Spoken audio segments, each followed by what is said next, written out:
Here in our prayer garden on Capitol Hill, we're just across the street from the Supreme Court, a block from the Capitol, 10 minutes from the White House, but a place of quietude that is dedicated to prayer and reflection. And how fitting that I would be introducing you to two wonderful friends, one brand new, Sue Casey of Portland, Oregon, and Nancy Hansen, a longtime friend and ally and neighbor, right in the neighborhood. And we're talking today about something very special. Sue, you were given a gift from God in a project called Remember Me Rose Gardens. Nancy, you introduced Sue to our Monday morning breakfast group this morning. And maybe you want to just kind of set it up for our folks. How did you come to know Sue?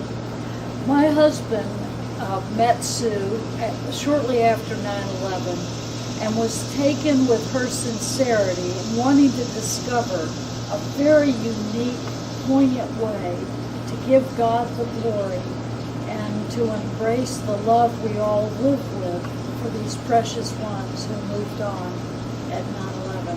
And from there, you've got to tell us, there's even an epiphany in this story, because while people may see it as just yet another memorial initiative for the victims of 9/11, there's something much more profound beneath the surface here, as beautiful a project as it is. But describe the project shortly and then tell us about that epiphany.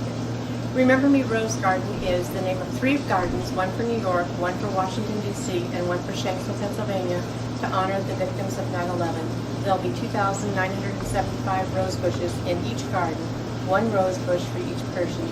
And this is a living tribute. It's not a memorial, and it's to honor their memory and their spirit. And this wasn't just an idea that a committee baked up in a conference room. This came in a very special way to you. Yes. Tell us that story in micro. I was walking across the church parking lot after a church service, and I was asking God, how can I help? I don't have a clue. What can I do? And I walked over to my car, and as I went to unlock the car door, the thought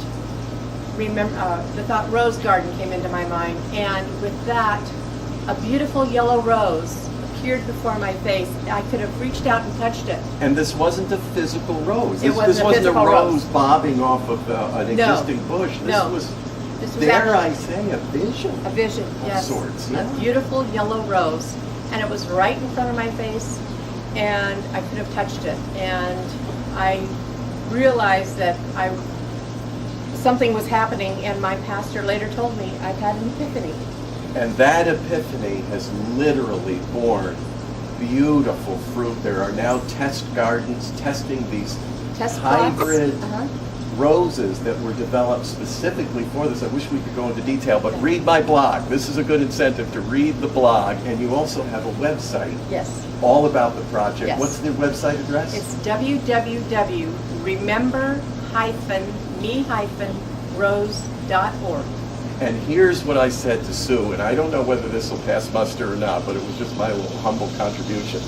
I imagined churches getting on board with this project and raising the funds and being connected through their own roses, planted in perhaps their own church gardens in solidarity with the effort. But this is going to come to pass. You've already had wonderful people come around this. It is already a success.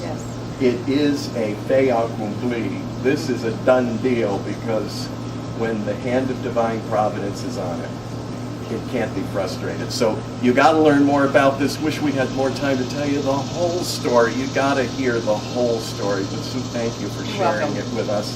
And we hope that we have some of those roses right here in our prayer garden. And Nancy, thank you for introducing us to Sue. Read up on it. Check it out. I'll be writing more about it.